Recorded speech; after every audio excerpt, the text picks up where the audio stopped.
Hi guys, welcome to Subramani. Bhai, please share, all that bell icon and whatever. Anyway, I was just, I hope I'm dressed rich enough to say, stop pretending to be rich. What happens is, children don't understand money to start with, and parents, it's a parent's job or duty, etc., whatever, to teach them finance. We don't do a great job. We have screwed up our lives. Now we try to screw up the child's life by saying, I'll tell you what to do, buy this policy, but don't buy this policy, buy this mutual fund, don't put in a bank fixed deposit, you must buy a house. We are very confused, and we try to confuse our children. And one of the worst things that parents do is live a very, they pretend to be rich, right? It is a pretty pretentious life. Children don't understand signals. You have to be very clear. So when I told my daughter, this is long back, maybe 15, 16 years back, she looked at a 6,000 rupee teddy bear and said, I want this. And I said, I don't have money. Then when I went to buy bread was that time 22, 23 rupees, and she said, you have money. So when you're talking to children, you have to be very clear. You have to tell children, right now this is not my priority. Therefore, if as an adult, you come to me with a product and I tell you I don't have money, you think you understand this, it's not my priority. I don't want this product. I don't want this luxury car. I don't want this policy, whatever. I don't want it. Therefore, I'm saying I don't have money. Children don't understand. Children actually think your purse is empty. You don't have a coin, you have nothing left, and therefore you're saying no. So children definitely improve your communication, so including money. So tell them very clearly, look, this is what we can afford. We can afford a trip to Goa, etc. We do.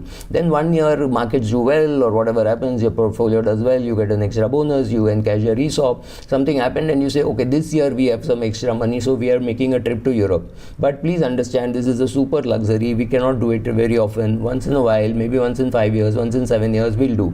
Maybe we'll go to visit some Disneyland or something which kids like, which kids have seen and they want to go. Do it. Perfectly all right. Buy a luxury car. Perfectly all right. But the signals you're sending is, oh, we can afford all this, so therefore I can afford higher education. How much does the higher education cost? Well, not much. It's about $100,000. $100,000 is 70, 80 lakhs. So if it is $200,000, it's almost 2 crores, because you will also include the making of the application and all that. That itself today costs about 10 lakhs Indian rupees, right? 1 million Indian rupees. So that is what it costs. So send a signal very clearly saying, this is what I can afford, this is what I can't afford. Communicate with your children, right? So I'm saying, stop pretending to be rich. Don't make mistakes of borrowing for everything, because the kid then will not be able to understand why you can't borrow for the kid's education. Say that as a percentage of my net worth, this is what I can afford, right? So these percentages matter. So if your net worth is 20 crores, you can afford 2 crores. But even at 10 crores, maybe you can afford 2 crores.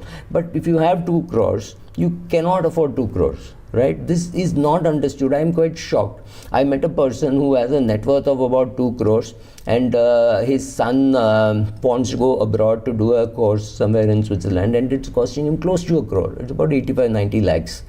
I said, you just don't have, तुम्हारी औकात ही नहीं है बच्चे को वहाँ पढ़ाने की. But he's saying, oh, can I borrow? Can I do this? Can I do that? I said, why are you doing this? Because it is a son from the first marriage.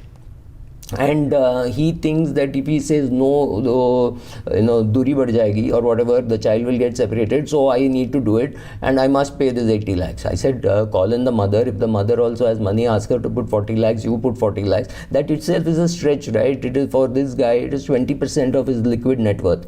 Of course, he has a house, and the only thing he can do is borrow against the house, but he has to repay, and he's already 54, 53, 54. And in this economy, where any economy, 54 is not an age when you want to go and commit to a very big loan for a very long period of time. Yes, he's earning decently, but he's got younger children. From the second marriage, he's got 2 children. He's got to pay something for them also. He just does not have that kind of money. So, who is going to tell your child that you can't afford a $200,000 educational loan? You can't afford it. The truth is, you can't afford it.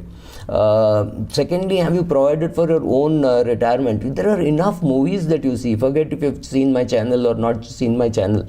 So many movies you see where people have underprovided. I mean, Bagban would be one of the movies. I don't know if there is a movie after Bagban which speaks about not having enough money for retirement.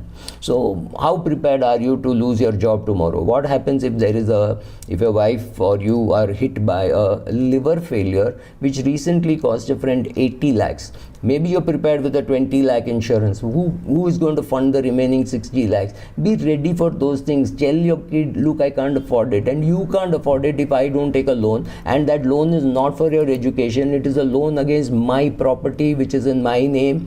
And since I borrowed the loan from HDFC knows me, and therefore they are giving me, but I have to repay. If I don't repay, I will lose the house, and house is a very important integral part of my retirement plan. You have to say that. Forget helping others. Today you don't have money for yourself. If you don't have money for yourself and suddenly your parent has a illness issue and you have to spend 5 lakhs, 7 lakhs, that's not a big amount, but all coming at the same time, it's a huge amount, because you have sat with a calculator made by somebody, and there it says you need 4 crores for retirement. So you're already short. Your liquid net worth is only 2 crores. You're 54. Your wife is not earning too much. She's earning something which is perhaps enough to meet your day-to-day expenses now.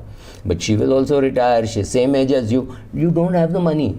Admit it. First of all, look into the mirror every day and say you don't have enough money. You're having a pretentious lifestyle which you can't afford. Now, I know people who have spent a lot of money on the first daughter's wedding and second daughter's wedding, and the third daughter thinks this is my birthright. Your business is done badly, you don't have the cash flow. What do you tell your kids? Learn to communicate negative news well with kids, because kids have done that. Kids come and tell you the bad news very slowly, right? When they have got good marks, they are screaming at the top of their lungs. When they don't get good marks, they hide it, but they still get your signature on the report card, right? You will still sign. You may shout, you may say you're not putting in enough effort, I'm doing so much for you, but you will accept it, right? So children will accept it. It's not a problem. Your net worth has to be the net worth which is used for your retirement. You are going to retire, your wife is going to retire. How are you going to manage? And if you want to come and ask me whether you have enough money for your child's education, I want to see $1 million kept aside for all your expenses, goals, needs, whatever you want to call it, including retirement. 6-7 crore uske liye chahiye. Please don't pretend you're going to die at 72. You are not going to die at 72. Maybe you're going to die at 92. You need to be prepared for that. If you die tonight and your family gets your term insurance, with that your daughter goes abroad, that's again your wife's problem. Because if you have not communicated it so well to your wife and children, they will not know. It's your job to communicate. I'm not saying change your lifestyle, but communicate. Don't worry, and you can pretend that, oh, first wife's child and therefore I have to do, otherwise what will she think? Stop worrying about what others will think. Stop pretending that you're rich. If you can't afford many of these basic things, and you think it's your right to go only by air and only to stay in a 5-star hotel for your vacations, boss, stop pretending. Calculate your net worth. I've done a video on why you should calculate your net worth.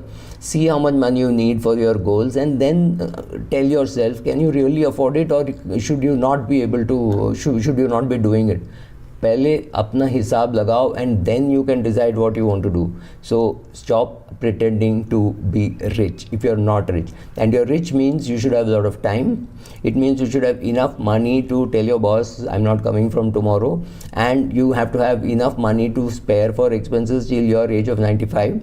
Because if you are already, say, 65 and you have a mother who is alive and she is, say, 89 or 90, you know you could live that long. So please provide for that. After your life, let them do whatever they want with the money. Right now, stop pretending to be rich. You're not rich. Occasionally you may have done something, you may have splurged on one luxury car, you may have done something like that, but stop pretending you're rich. That's important. Thank you.